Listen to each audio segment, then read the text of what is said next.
Hello, and welcome to today's video all about keyboard shortcuts within Salesforce.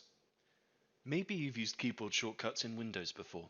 We might be familiar with some of them already, such as using Control-A to select all or Control-S to save. But did you know that you can use these in Salesforce too? Let's have a look at some of them.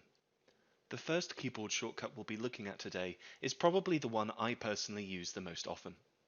All that you need to do is open up a record, and once you're inside, press E. This will bring up the edit window. Once you've made a change to your record, if you want to save it nice and quickly, all you need to do is go ahead and press Ctrl S. Let's say though that you've accidentally opened the edit window or any other window within the page. To navigate quickly back to the page, go ahead and hit Escape on your keyboard. Let's say though that you want to have a look at all of the available options for the page that you're on.